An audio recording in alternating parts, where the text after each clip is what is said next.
And usually when we go to Buffalo, we leave about 6 in the morning, and we don't drink on the way. That's right. There was a rule that normally we would wait until we hit the flyover in Kitchener before we cracked the first beer. And I'm quite certain it was that day that Patty broke that rule. Started the beer drinking at about Sports World Drive, and I said, okay, give me a beer. And off we went, and we had an awesome day at the football game, and Billy offered to, being the man he was, he offered to drive us home. And everybody knows how much Billy liked his beer, so for him to say, I'm not drinking, I will drive you guys. We were coming home. Patty wasn't feeling so well. Again. Patty was struggling in the back of the van, and as Patty started to continued his struggles, I struggled right along with him, and we asked Billy to stop the van. We stopped the van somewhere along the QEW, and there was an embankment at about 80 degrees, and Patty and I jumped out of the van, and the two of us steamrolled down the embankment to the bottom and took care of what we needed to do down there. So, thank you, Danny, for being there. But Billy stepped up big that day, drove us, awesome man. So when somebody feels the urge to get up and tell a story, we want just clank the glasses. We want everybody to be quiet. We're going to listen to them. We're going to have a bunch of laughs. We're going to have a great night, celebrate our buddy's life. So thanks to everybody for being here. Billy.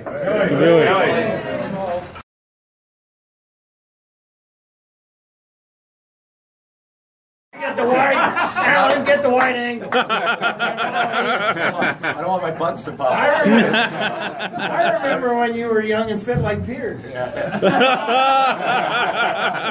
remember when I didn't drink like Piers, too. Hey, for those of you who don't know me, my name's Ian. I was Billy's brother-in-law for 13 years, and I moved on to bigger and better. Lost Billy, but moved on to other things. I have a number of stories, but I'm going to share one with you today, or right now anyway. After a couple of beers, I might share a couple more. For those of you who've been around the board for a long time, you know Bill and Brad used to have Boxing Day beam-ups. So every Boxing Day at either Bill's house or Brad's house, all the friends would gather, and all the men would go upstairs, we'd be playing cards, and all the women would stay downstairs and do whatever women do downstairs. Don, what is that? I don't know. So we've been there a couple hours, and we're getting into it. And Bill's dear wife at the time comes upstairs and looks at Billy and goes, "Billy, that's your last beer!" He kind of looks at the guys around the table, and he goes, "All right. Give me another beer. Let's go." 4 hours later, Bill left with his wife, and she was not a very happy. Yeah, sorry, that's my story. I got to drink French beer, too.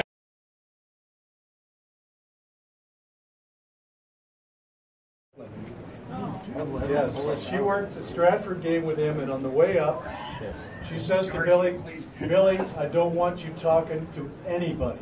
And don't say a word to anybody. I don't want you talking to the players. I don't want you talking to the coaches. Don't say a word." They get there into the game, and you know Billy. And Deb says, "I told you not to talk to anybody." And he was at the coach. So you know Billy, if he's got something on his mind, he's going to say it. Doesn't matter what anybody tells him. No, you got that right.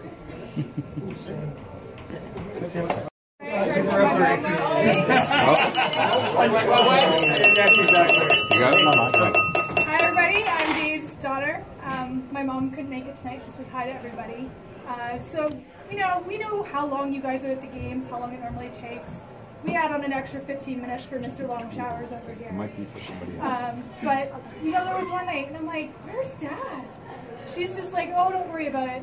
He's roughing with Billy Moe tonight. It's going to be a long drive." Yeah.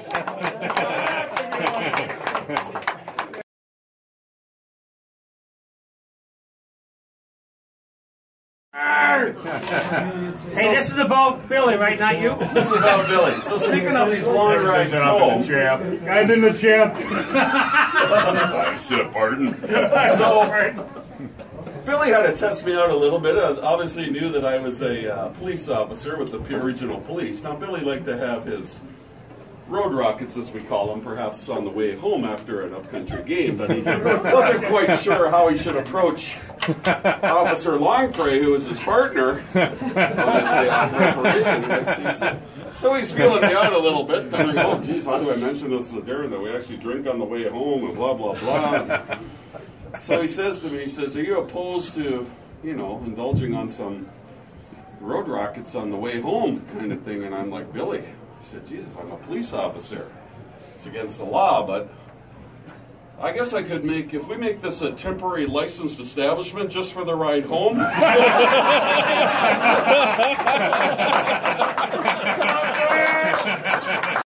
Used to play spring league after their league was finished. And a certain player named Cal Keel was an ex-varsity player, and Billy made a call on him, and he came up to Billy and says, well, could I get a tee for what I'm thinking? And Billy said, you got it.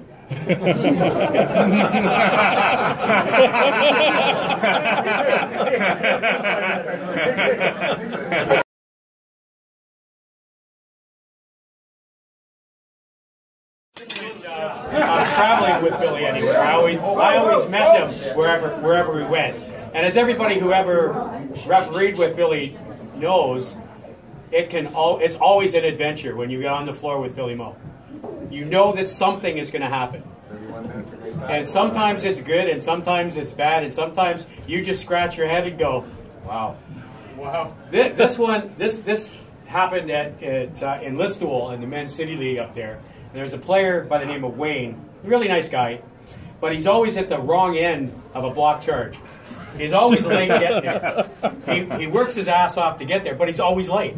And there's always some pretty heavy contact, and Wayne ends up on the floor.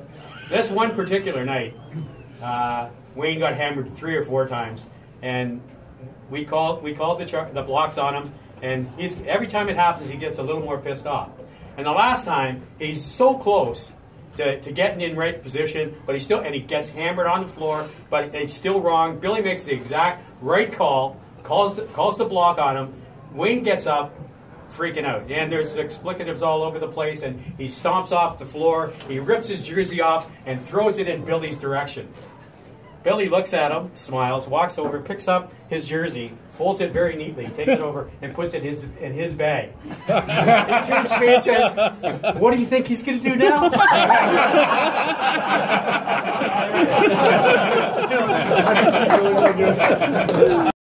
nice to see you all here, too. Anyway, ground line here, no embankment. When I was in the washroom, this one came back to me. So Billy and I were in the washroom. Anyway, I am from Exeter, as some of you might know. Tough city, Exeter. And we were playing in a tournament in Stratford. It was a men's league. It was after my playing days as a young lad, as Billy would always say to me, oh, wee Patty. He was always calling me wee Patty. And he would point out to me, oh, I remember you here. You tell me you're Scottish? So anyway, we were playing the men's league in Stratford, and Billy's reffing with whoever else it was, I don't know. So Billy's reffing, all of a sudden I'm on the bench and with a couple other guys. We're going, he missed, Billy comes over and he sits down beside me. He says, oh, you can see it better here? They're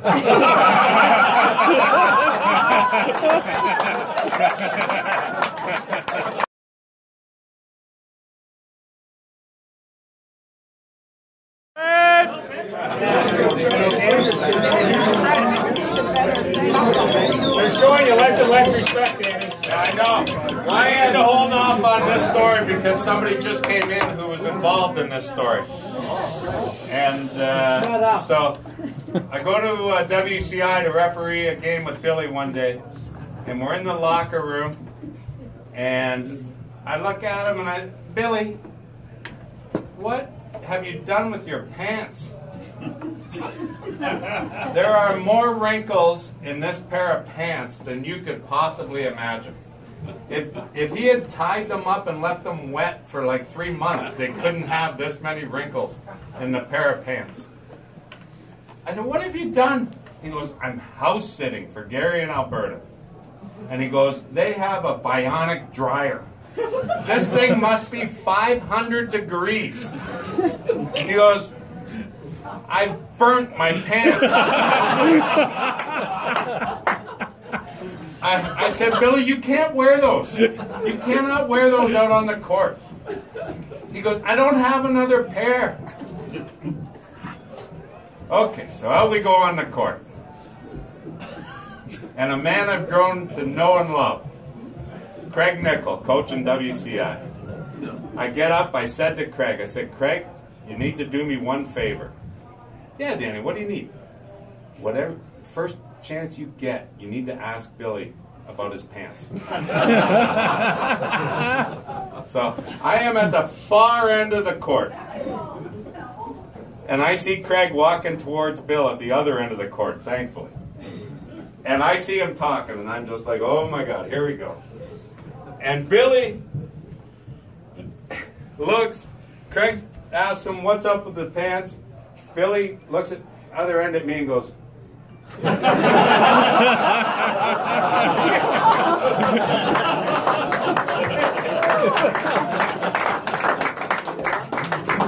Okay, the family has arrived. oh.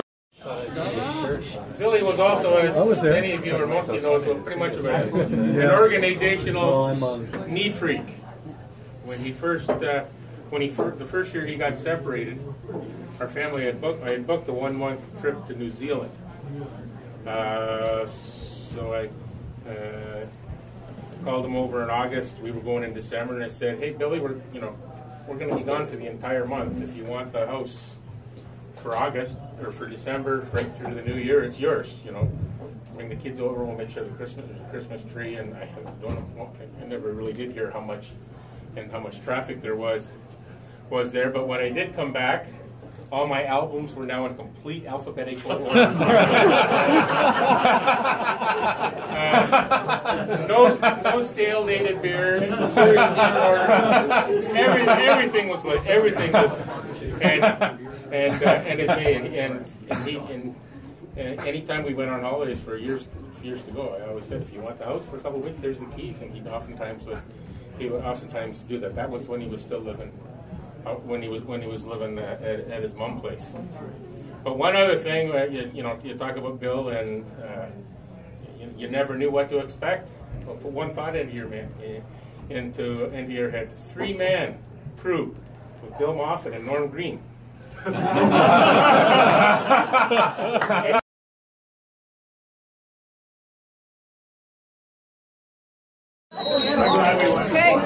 Hi, my name is Steve Lance. I have 6 kids, and they all played high school basketball. Woo! And they were good. And so typically after I started getting into refereeing, I said, who ref your game tonight? Billy Moffat. He says, how'd the game go? He says, well, you can't believe it. Billy called a 3-second defensive 3 in the key. What? That's not possible, is it? Apparently it is. According to Billy's rules. So. Okay. All right. This will be my last one.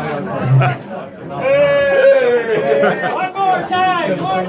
I've been told to imitate the Billy Moe out on the basketball court. As a lot of you know, Billy was a great official, but when he opened his mouth, then things went downhill sometimes. So Billy had the habit of coaching the kids sometimes on the court, which the coaches didn't like so much, eh? So, but, my best imitation of Billy would be if he's warning somebody and then ultimately calling the foul, it would go something like this. No, I told you, you're coming in like this, and I'm going to call you. So you come back sticking with this and give them that, I'm going to call you.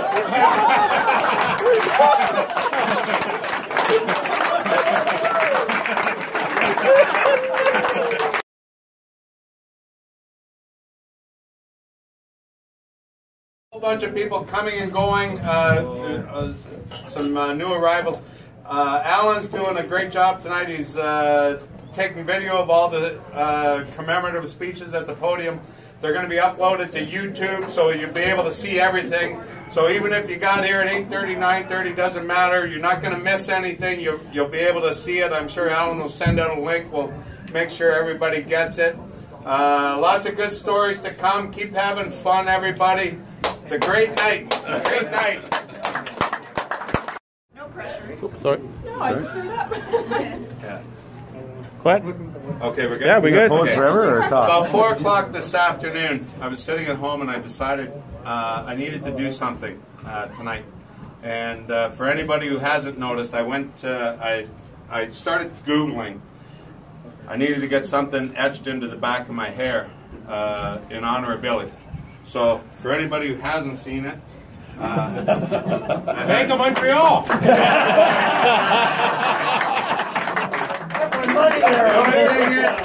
The only thing is, we all know better. And so through the Google search, I found a place just around the corner from my house, and I walked in and I said, hey, I need to get this done. Do you people do that? And they said, yeah, we have a couple people, but when were you thinking? I said, it needs to happen by 6 o'clock tonight. And so she goes, ooh, I don't think so. Give me a second. She goes back. She comes back, and she says, you know what? One of the people who does that type of thing, they're available right now. Perfect. Let's get it done. And I went in, and we're sitting down, and I said to Heather, I said, you know, we need BMO scratched into the back of my head. And I could have done that for free. Not this good, though. Not this good. And I got to meet Megan. So through the process, she asked me, you know, what was the significance? And I told her, I said, this morning I laid one of my best buddies to rest. And I said, we're having a big gathering at Morty's tonight. And so I just wanted to do something of significance. And she was like, wow, that's awesome, and you know, we're talking and stuff, and we go to leave, and I wanted to pay Megan. Megan would not let me pay her. All right. I said, Megan, I need to, I owe you something. She said, no, you don't. Go away. A lot,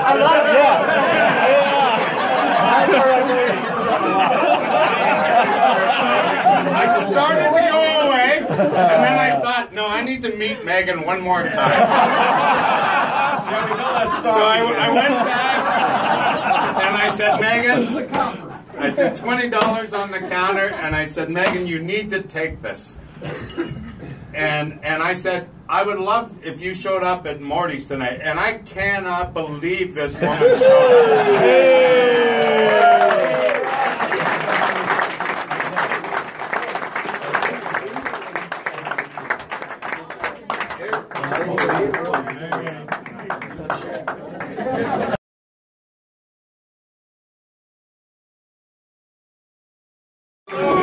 Is that for me? Yeah.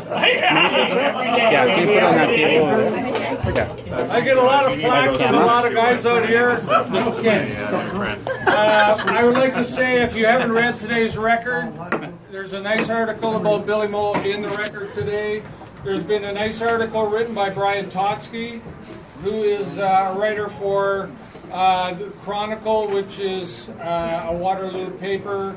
And he wrote a very good article about Bill. It's really worthwhile going back, trying to get it and read that too.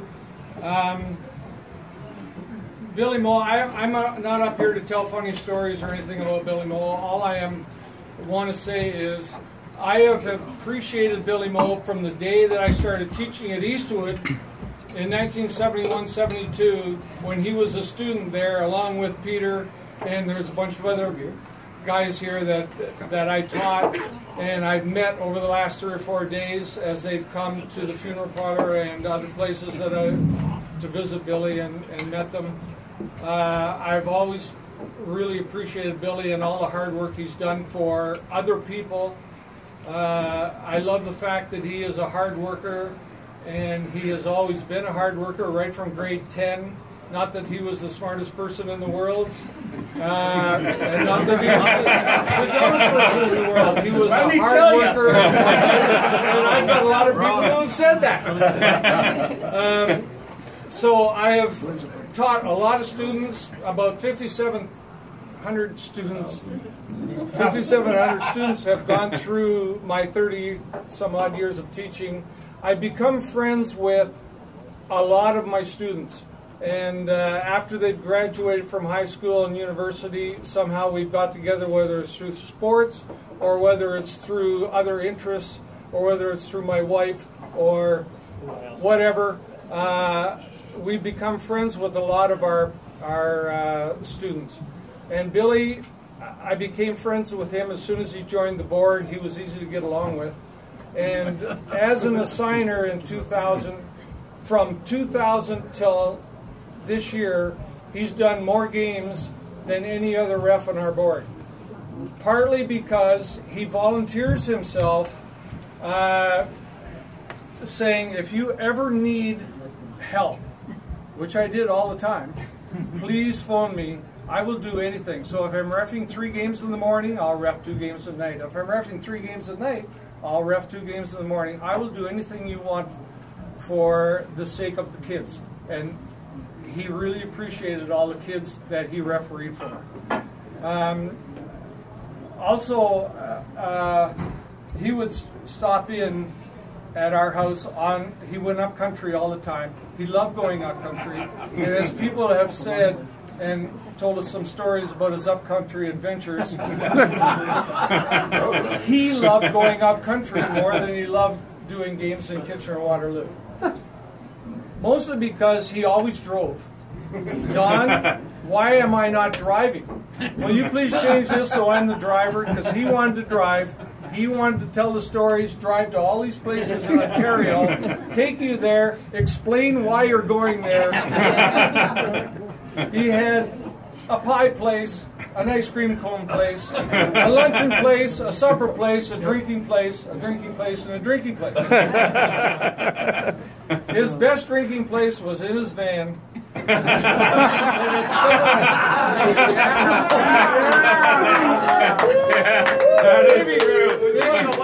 I think it had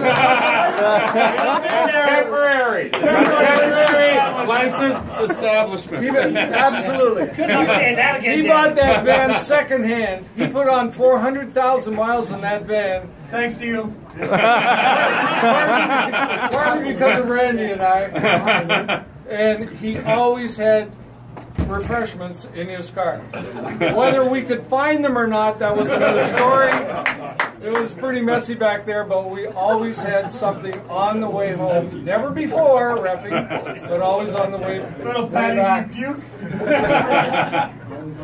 We reffed together. I can always remember we reffed together about 15 years ago. We did a WASA single A final together. Nice. And it was in the afternoon up in Wingham. And the place was packed. You couldn't get in the place. And I was so thrilled to be able to ref with Billy again, because every time you ref with Billy, you never know what is going to happen in the game. Never.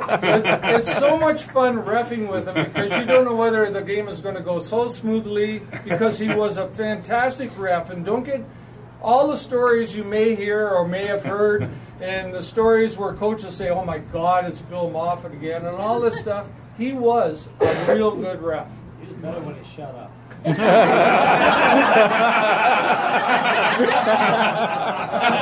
He was better when he kept his mouth shut.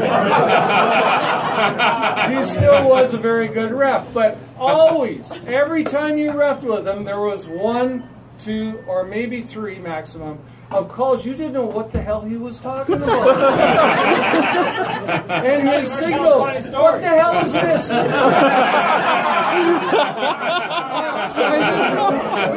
that a new signal? You know what that is? Block!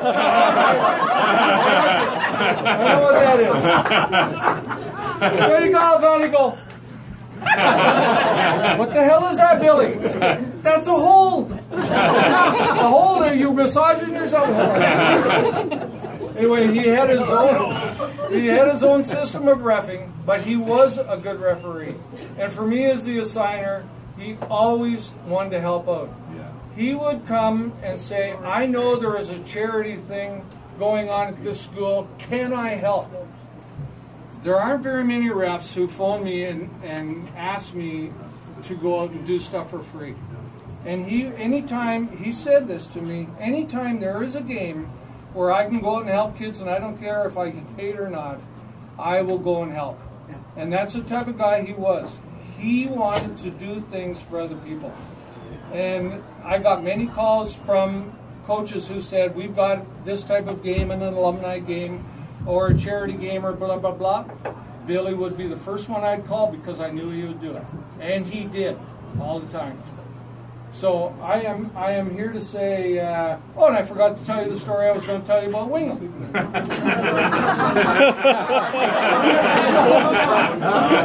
It's packed. And we go out there and we do a hell of a job.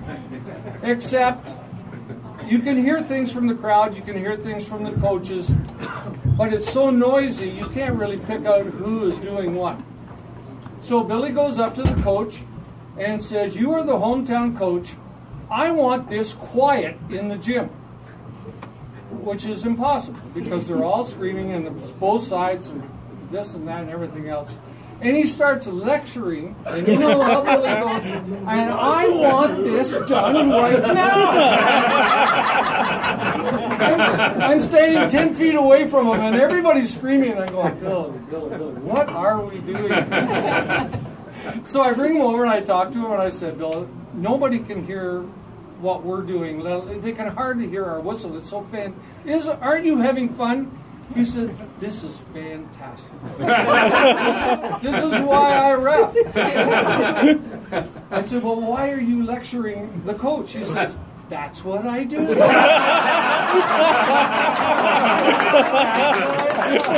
want to tell people what they should know. So anyway, he makes a call, and this it doesn't matter what the call is, and he sort of fucks it up. Sorry. Sort of screws it up. Nobody in the gym knew what was going on. That's going to get edited on YouTube. You got to cancel. No, it's going to go with this Justin Bieber video. You got to cancel. So anyway, we get in the car after, and he says, we got to have a drink. Don, we were fantastic that game. And I said, Bill, you were fantastic. We had so much fun looking at you and watching you and admiring your game skills. It was so much fun. So on the way home, we talked and chit-chatted about the game and stuff. But I will never forget that game, along with the hundreds of other games I've done with Bill. And I appreciate every time I went up country with Bill or went and did any game with Bill. He was fantastic. So,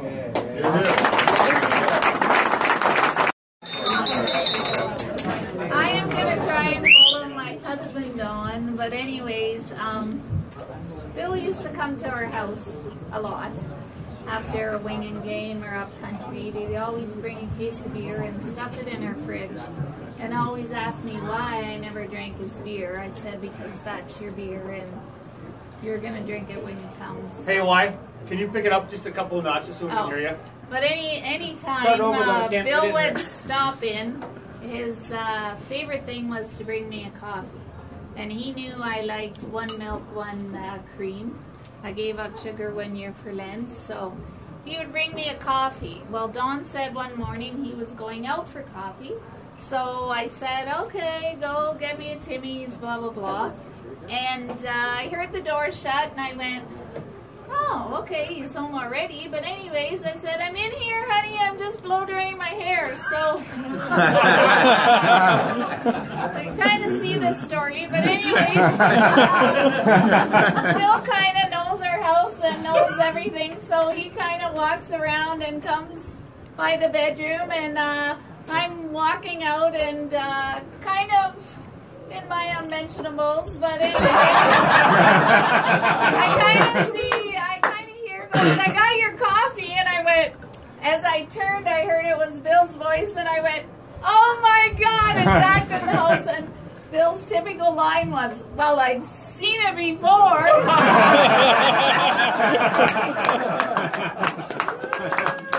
lot of people don't know that Bill's Aunt Patty and my mother were actually next door neighbors when they were little kids. We grew up together. So Bill and I go way, way back, and we refereed a ton of games together. And Billy's like the norm of cheers. Whenever he walked into meetings, everybody go, hey, Billy.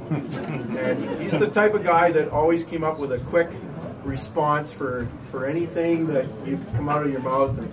And every time Rich would get up and do some rules questions and Billy would put up his hand, I know Rich would kind of like avoid that area of the room until the last minute. And then he'd go, Billy, and everybody would turn around and go, oh, here we go. We'd put their heads down and we'd be there for another half hour on one question. But the funniest part I remember was, you've heard the beer story, yes, and you've heard after the separation story, and I've kind of got like one in the middle. Billy was notorious for knowing movies and albums. He could pick out an album, you would name an album, he would tell you the #1 hit off of that album.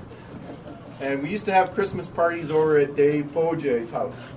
And we're sitting there one night, and Billy's got the album spread out all over the floor, and he'd challenge anybody to pick an album name, and he would put the #1 hit on. And Gail would come in the room and say, Billy, it's time to go. And Billy would say, oh, no, I can't leave yet. And she said, you drive. And Gail would say, well, I can't. I don't have my driver's license. And Billy would turn around and say, well, that's kind of funny. He said, I was in the bedroom changing, and I did find this on the dresser, so here you go, it's yours. I'll see you there.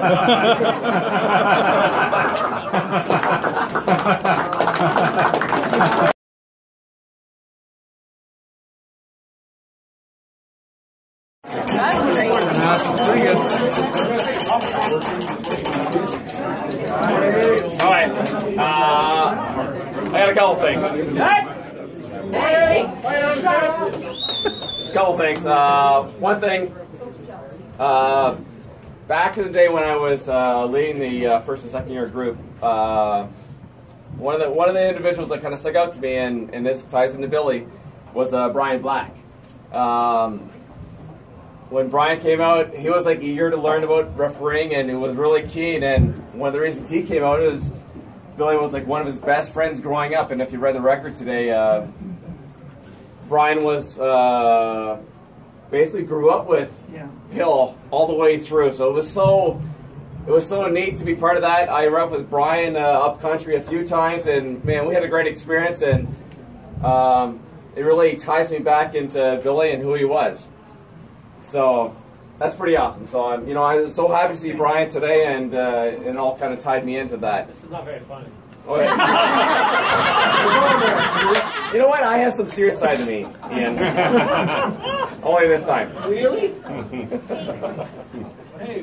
The other part of this is I want to thank Mr. Milks for putting on all the food for today. Awesome.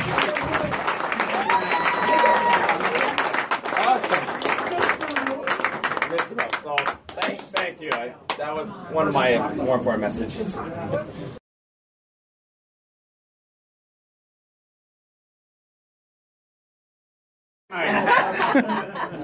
So if I'm looking a little heavier than maybe you didn't think, that's why. That's why. Sure, you're down, Daddy. So the first one is this 1963 Laurier jersey. 63? And it comes No, up. that was Lutheran in 63. Lutheran in 63. This guy needs a beer.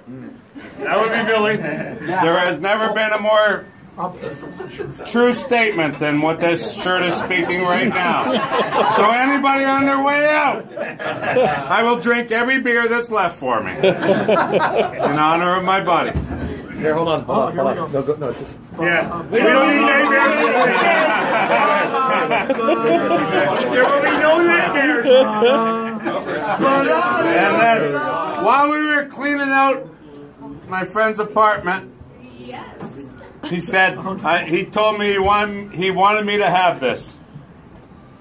And there it is.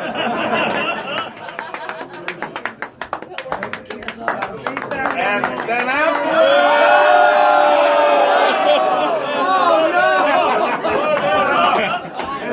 He's cut off. That's your last beer, Danny. Billy, one of his favorite beers is Crystal. There are 24 Crystals cheering, or chilling, I meant to say, at the back. We're ready to bring them out. Anybody wants a Crystal? Give me up. All right. Whatever you do, leave me one. It's only laughs, and I'm going to do my best.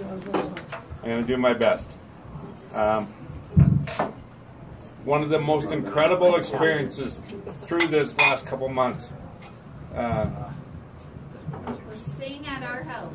That was awesome. That was awesome. The way people have surrounded Billy and shown love and support for him has been unbelievable.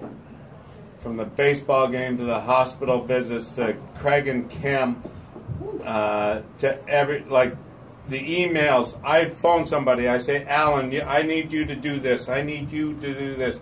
When I was struggling one day, Ian Piers and Alan show up at my house and help me out.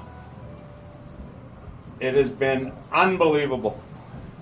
And it's, as much as it's been one of the most trying experiences of my life, it's been one of the most incredible. And I'll remember it. And tonight is one of the most amazing nights ever. And I thank you all for being here. And God bless Billy Moe. Let's have one more beer. One more beer. Well, country. You got to go country to have it, though. Yeah.